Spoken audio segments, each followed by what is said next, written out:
আসসালামু আলাইকুম ওৰহমতুল্লাহি বাৰাকাতু। মোৰ ভাই বন্ধুসকল, মই এডভোকেট আবু ইউছুফ চৌধুৰী, গুৱাহাটী হাইকোৰ্ট। মই আপোনালোকৰ সন্মুখত এটা ইম্পৰ্টেণ্ট বিষয় লৈ আলোচনা কৰিব বিচাৰিছোঁ। আপোনালোকৰ বস্তুটো অলপ শ্বেয়াৰ কৰিব আৰু বিবেচনা কৰিব।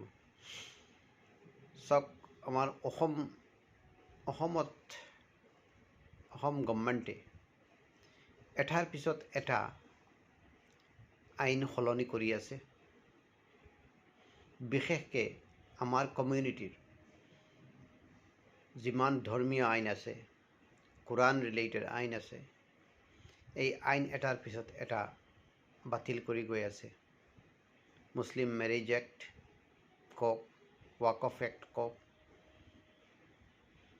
এইবোৰ যেতিয়া ইউনিফৰ্ম চিভিল কোড বাতিল কৰিব পৰা নাই, তে এইটোৰ পিছত গভৰ্ণমেণ্টে সেইটো আইন কৰি আছে, চেঞ্জ কৰি আছে। অকল we are very kind enough, অকল আমাৰ যিটো ধৰ্মীয় কথাটো ভাবি থাকে গভৰ্ণমেণ্টে, আৰু আমাৰ এইটো বাতিল কৰি গৈ আছে।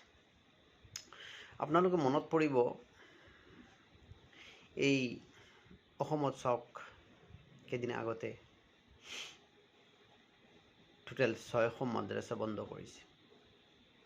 বন্ধুসকল, আল্লাহ পাকৰ দিয়া নিয়ামত কোৰাণৰ ইনষ্টিটিউশ্যন, এইবোৰ কোৰাণ ৰিচাৰ্চ ইনষ্টিটিউশ্যন, যি ইনষ্টিটিউশ্যনবোৰ বন্ধ কৰিছে, এবাৰ 600 মাদ্ৰাছা বন্ধ কৰিছে। আজিকালি যিমান ডাঙৰ ডাঙৰ আমি অলিয়ে কামিল কি যিহঁতৰ ইন্তেকাল হৈছে, চব এনেকুৱা মাদ্ৰাছাৰ পৰা ওলাই অহা। এই 600 মাদ্ৰাছা বন্ধ কৰাৰ লগে লগে এই মাদ্ৰাছাৰ আমি কোনো প্ৰতিবাদ কৰা নাই, প্ৰতিবাদ কৰাৰ কোনো ঠাইও নাই।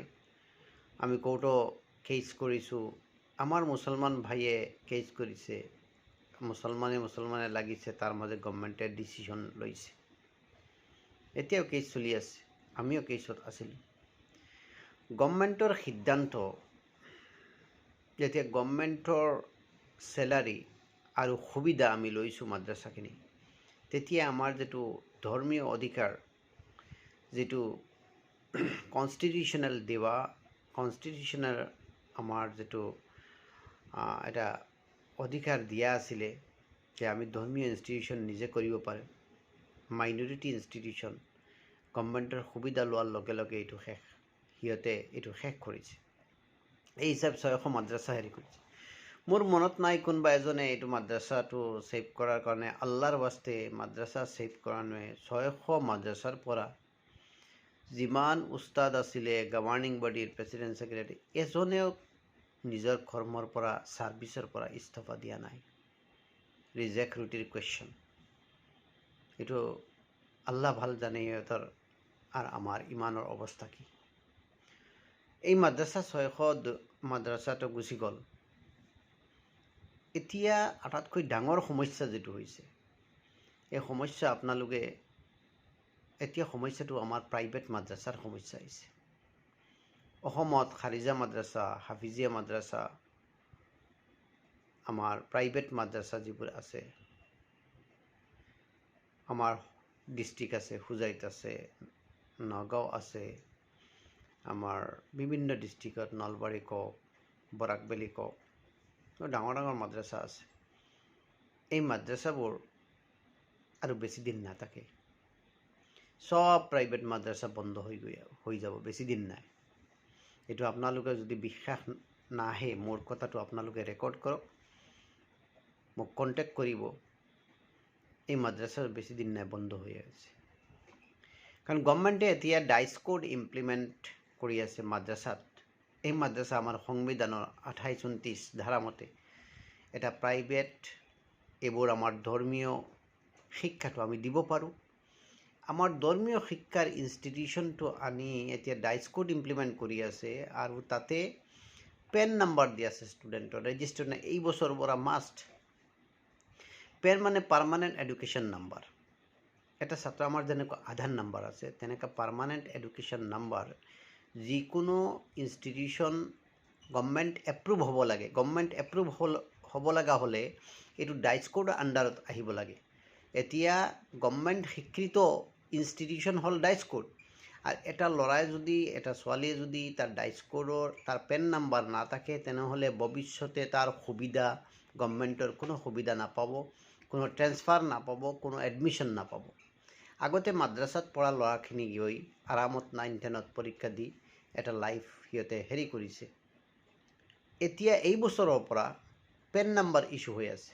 এই পেন নাম্বাৰ প্ৰতিটা ষ্টুডেণ্টৰ দৰকাৰ, আৰু ষ্টুডেণ্ট কোনখিনি ইনষ্টিটিউশ্যন যিটো গভৰ্ণমেণ্ট এপ্ৰুভ। এতিয়া প্ৰাইভেট মাদ্ৰাছা গভৰ্ণমেণ্টে এপ্ৰুভ কৰা নাই, আৰু প্ৰাইভেট মাদ্ৰাছাবোৰ যেতিয়া এপ্ৰুভ নকৰিব আৰু ষ্টুডেণ্টক পেন নাম্বাৰ নিদিব, তেতিয়া এই ষ্টুডেণ্ট যাব ক'ত? এই ষ্টুডেণ্ট যোৱাৰ ৰাস্তা নাই। আপুনি ভাবক, আপুনি যদি দেউতা হয় এটা ল'ৰা ছোৱালী, আপুনি কি আপোনাৰ ল'ৰা ছোৱালী এনেকুৱা ইনষ্টিটিউশ্যন দিব য'ত পেন নাম্বাৰ ইছ্যু নহ'ব? যদি এনেকুৱা নহয় তেনেহ'লে গভৰ্ণমেণ্টে ইয়াতো এই ইনষ্টিটিউশ্যনবোৰ মাদ্ৰাছাবোৰ ডাইস্কোডত আনি গভৰ্ণমেণ্টৰ ৰুলছ ৰেগুলেশ্যন মতে ডাইস্কোডৰ আণ্ডাৰত আনিব লাগিব।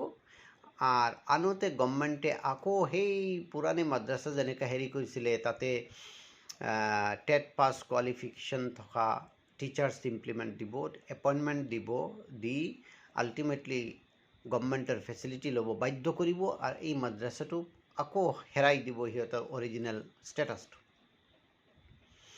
এতিয়া এই সমস্যাটো আমি ভাবাই নাই, বহুত কম মানুহে ভাবি আছে। মাদ্ৰাছাৰ উস্তাদবোৰক মই বহুত পাৰ্চনেলি বহুত মাদ্ৰাছাৰ উস্তাদবোৰক কৈ আছোঁ, এইটো এটা চিৰিয়াছ ইছ্যু। এতিয়া গভৰ্ণমেণ্টে যিটো সিদ্ধান্ত লৈছে এইটো ভাবিছে, আমাৰ এটা কথা আছে নহয়, না ৰহেগা বাছ না বাজেগা বাঁচুৰি। তো গভৰ্ণমেণ্টে টোটেল খতম কৰিব বিচাৰিছে। এই অৱস্থায় কোনো মাদ্ৰাছা ডাইস্কোড নাথাকিলে কোনো বাচ্চাক এডমিশ্যন দিয়া নহ'ব, কাৰণ ইহঁতে গৈ ক্লাছ 9-10 এডমিশ্যন নাপাব নহয়, কাৰণ ইহঁতে পেন নাম্বাৰ ইছ্যু নহ'ব। এইটো ক্ষেত্ৰত আমাৰ যে আমিৰে শৰীয়ত আছে, নদৱা জমিয়ত আহলে সুন্নত, বহুত আৰু কেইজন আছে, আমিৰে জমাত আছে, আমি সিহঁতক ৰিকুৱেষ্ট কৰি আছোঁ, আপোনালোকে দিনী ৱাজৰ পাছত আপোনালোকে দিনী শিক্ষাৰ পাছত লগে লগে আপোনালোকে এইটো ক্ষেত্ৰত অলপ মাথা মাৰক না, আপোনালোকে অলপ এইটো চিন্তা কৰক। কাৰণ আমিৰে শৰীয়ত থাকিব তেতিয়া যেতিয়া মাদ্ৰাছাবোৰ থাকিব। এনেই এইবোৰ ডাঙৰ কথা, মই মাতিলেতো আপোনালোকে বেয়া পাব, চবেই বেয়া পাব, কিন্তু কথাটো ৰাইজৰ কাৰণে মই কৈছোঁ।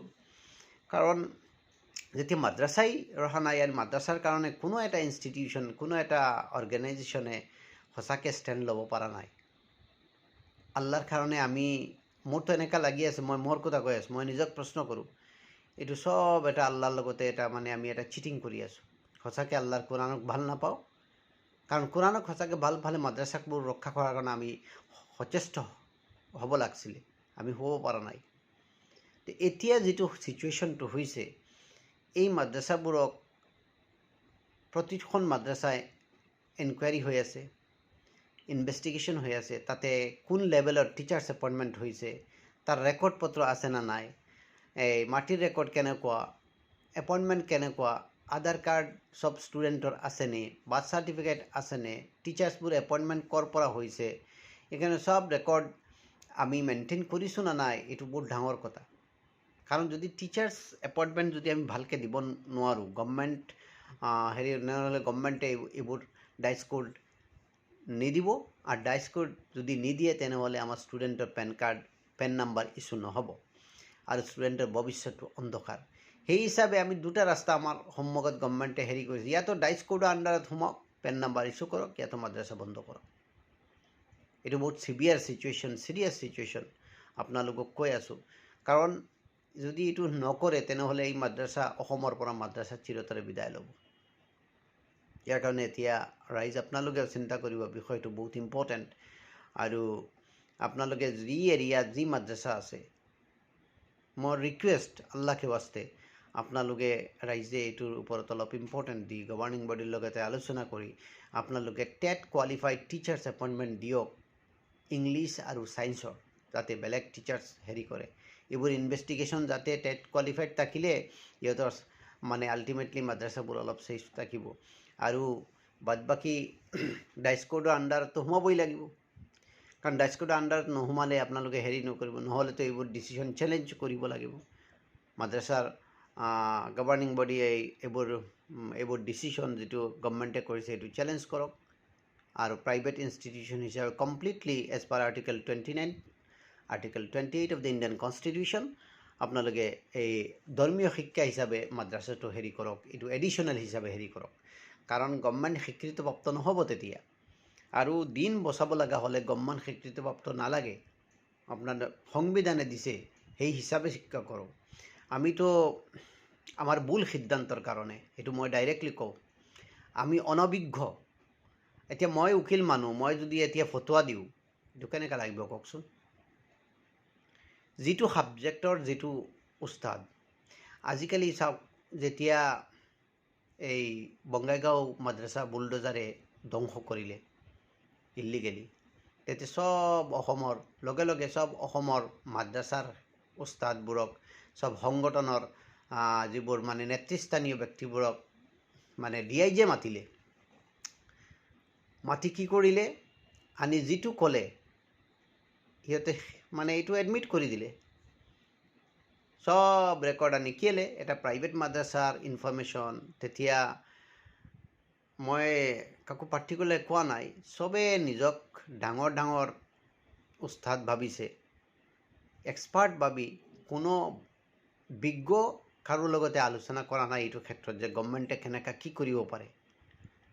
এজন ভাল উপযুক্ত এডভোকেট লগতে লৈ যোৱা নাই, যিবোৰে এইবোৰ হেণ্ডেল কৰি আছে, সুপ্ৰিম কোৰ্ট আছে, হাইকোৰ্ট আছে, ছিনিয়ৰ এডভোকেট আছে, কাৰো লগতে আলোচনা কৰা নাই, গৈ মাদ্ৰাছাৰ চব ৰেকৰ্ড সিহঁতৰ হাতত তুলি দিলে। আজিৰ যিটো ছিটুৱেশ্যন আহিছে, এইটোৰ ৰিজাল্ট সব পৰ্টেলত স্বীকাৰোক্তি কৰিলে, আমি সব পৰ্টেল ৰেডি কৰি আছোঁ। এটা মাদ্ৰাছা বোৰ্ডৰ জেগাত 4-5টা মাদ্ৰাছা বোৰ্ড অসমত হৈছে, ডিভাইড এণ্ড ৰুল পলিচি সৃষ্টি কৰিছে। আৰু আমি এইটো ক্ষেত্ৰত কি কৰিছোঁ, আমি এইটো ক্ষেত্ৰত ইচ্ছা কৰি মাদ্ৰাছাবোৰ এটা ডেঞ্জাৰ জোনত নিজে লৈ গৈ আছোঁ। দিলোঁ অলৰেডি ৰেকৰ্ড, পৰ্টেলৰ আণ্ডাৰত সোমালোঁ। এতিয়া গভৰ্ণমেণ্টে লাহে লাহে লাহে লাহে তাৰ ষ্টাৰ্ট কৰিছে মাদ্ৰাছাবোৰ কেনেকৈ ধ্বংস কৰিব, আৰু এইটো হৈ আছে। এতিয়া ৰখাই থকাৰ কোনো ছিষ্টেম নাই। ইয়াৰ কাৰণে এইটো আৰু মোৰ কাক ক'ম, একদম মানে চবকেইটা মানে ধৰ্মীয় NGO যিবোৰ আছে, জমিয়ত কওক, আহলে সুন্নাত ওয়াল জামাত কওক, নদৱাতুত তামিৰ কওক, চবৰ কিছু নেতৃস্থানীয়, চবে নহয়, কিছু নেতৃস্থানীয় মানুহে এইটো আগবাঢ়ি ৰোলটো প্লে কৰিছে আৰু প্লে কৰি মাদ্ৰাছা এই ডেঞ্জাৰ জোনত আনি ৰাখিছে। এতিয়া যে ছিটুৱেশ্যন আহি আছে, আপোনালোকে লিখি ৰাখক, যদি আমি প্ৰপাৰ ষ্টেপছ নলওঁ, আমি প্ৰপাৰলি হেৰি নলওঁ, তেনেহ'লে অসমৰ জমিনৰ পৰা উলামা মানে হক্কানি উলামা সৃষ্টি হোৱা বন্ধ হৈ যাব। আমি যিখিনি পাইছোঁ আৰু নাপাওঁ। এইটো আল্লাহৰ দিয়া এটা নিয়ামত, আমি জমিনৰ পৰা আমি আঁকো উঠাই আছোঁ। ইয়াৰ কাৰণে আমি সব ৰাইজক হেৰি কৰি আছোঁ, আপোনালোকে যিটো এৰিয়াত মাদ্ৰাছা আছে, কমিটিত আছে, আপোনালোকে এইটো অলপ ভালকৈ আলোচনা কৰক, কৰি মাদ্ৰাছা কেনেকৈ ছেভ কৰিব লাগে সেই হিচাপে ছিনিয়ৰ এডভোকেটবোৰ আছে, আপোনাৰ লিগেল কনচালটেণ্টবোৰ আছে, সিহঁতৰ লগতে আলোচনা কৰক, কৰি এটা সিদ্ধান্ত লওক এইটো কেনেকৈ কি কৰিব লাগে, নহ'লে অসমৰ জমিনৰ পৰা মাদ্ৰাছা গুচি যাব। আল্লাহকে বাস্তে আপোনালোকে মোৰ মেছেজটো ভালকৈ চিন্তা কৰিব। আৰু মই কাৰো ব্যক্তিগতভাৱে আঘাত কৰা নাই, কাৰণ মাদ্ৰাছা নাথাকিলে আৰু ধৰ্মীয় কোনো ব্যৱস্থাই নাথাকে। আজি যিবোৰ এমাৰতে চৰিয়া আছে, যিবোৰ হেৰি আছে, ইহঁতৰ কোনো কামেই নাই যদি মাদ্ৰাছা নাথাকে, চব স্কুলে পৰিণত হৈ যাব। ইয়াৰ কাৰণে ভাই মোৰ আপোনালোকৰ ফালে ৰিকুৱেষ্ট, মোৰ কথাটো চিন্তা কৰিব। আসসালামু আলাইকুম।